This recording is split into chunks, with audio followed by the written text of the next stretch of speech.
কিস্তির ম্যাডামের লগে ল্যান্ড লাগাইছি। আমার ইউটিউব চ্যানেল কেউ সাবস্ক্রাইব করে না, সবার মনে অহংকার পাই, একটা সাবস্ক্রাইব করে দাও। কিস্তির ম্যাডামের লগে ল্যান্ড লাগাইছি।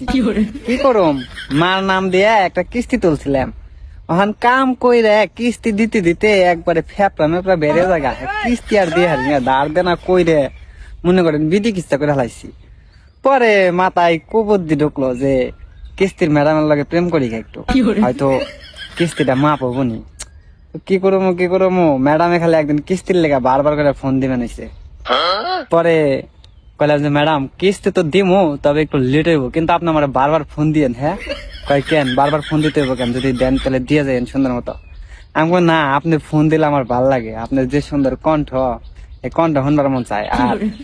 আর যখন কিস্তি দিমু তখন কিন্তু আপনি আবার অন্য কাউরে পাঠায়েন না। কয় কি কইতেছেন এইগুলা? আমি কইলাম আরে আপনার দেখতে আমার ভাল লাগে, সেই ভাল লাগে, এতদিন কিছু কই নাই, আজকে কই দিলাম, কি লেগে জানি ভাল লাগতেছে না, ভাবতাছি যে মরে যাঙ্গা মনে হয়।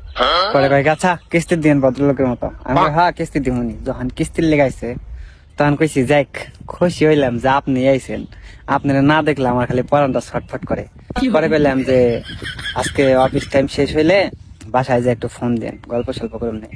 কয় কেন তো ফোন দিতে হইব কেন? আমি কই আরে দিতে কইছি দিয়েন, সমস্যা নাই। পরে অফিস শেষ করে বাসায় যে ফোন দিছে, কয় যে কি সমস্যা কি আপনার, বলেন কি হয়েছে। পরে পেলাম যে দেখেন আসলে আপনি কিস্তি টিস্তি নেন তো এই কারণে কিছু কইবার সাহস পাই না, যদি আবার অন্য কোনো কিছু মাইন্ড করেন তো সত্যি কথা এটাই যে আমি আপনারে পছন্দ করি, আপনারে আমার অনেক ভালো লাগে, কিন্তু কিছু কইতে পারি না আপনারে। আপনারে দেখলে আমার মনের মাঝে যে সুখ লাগে ওই সুখ আমি পৃথিবীর কোনো জায়গায় পাই না। আর আপনার চোখ কি কম, একবারে হরিণের মতো চাহনি, দেখলে এই মনের মাঝে কিছু একটা হয়, ওটা আপনার আমি বুঝিয়ে কয়ে পারলাম না। পরে ম্যাডামে কয় ও আচ্ছা তাই নাকি, আপনারা আবার কি মনে করছেন যে ম্যাডামে পড়ে যাবো গা? আরে ম্যাডামে পড়বো না মানে আমি কালা হইলে কি হইব, ফিল্টার মারলে সাকিব খান ফেল, তার মধ্যে আবার যোগ করে দিলাম কন্যা রাশি, আমার খালি কন্যা রাশিতে ঘন ঘন উতাল মারে। যাই হোক কয়েকদিন কথাবার্তা করার পরে দেখি সে লেভেলের প্রেম হয়ে গেছে, আমাকে এত ঘনিষ্ঠ সম্পর্ক হয়েছে, মাখামাখি সম্পর্ক। এখন মাঝে মাঝে ফোন দিলে খালি কই যে রাস্তাঘাটে দেখা হলে খালি সালাম দিও না, শুভেচ্ছা আমিও দিও। দুঃখের কথা কয়ে হয় না, শুয়ে হয় না, দুই একটা তো শুনে নিবার মন চায়। যাই হোক পরে একদিন আবিল দেখাইলাম, বললাম যে দেখো আমি তো অনেক সমস্যায় পড়ে গেছি গে, এখন কিস্তি দিলে তো আমার ওই সমস্যাটার সমাধান হয় না, মিশা কথা কয়ে দিলাম বানিয়ে বানিয়ে। পরে কাজে ঠিক আছে তুমি কিস্তি নিয়ে টেনশন করো না, প্রত্যেক মাসে মাসে কিস্তি এটা আমি দিয়ে দিমুনি, তুমি আপাতত ভালো মতো চলো।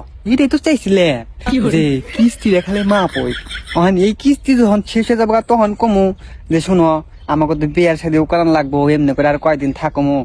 আর এই কাম কাজ করে তো দিশা মিশা পাওয়া যায় না, কোল কিনারা পাওয়া যায় না, তাহলে বিদেশ যাবো।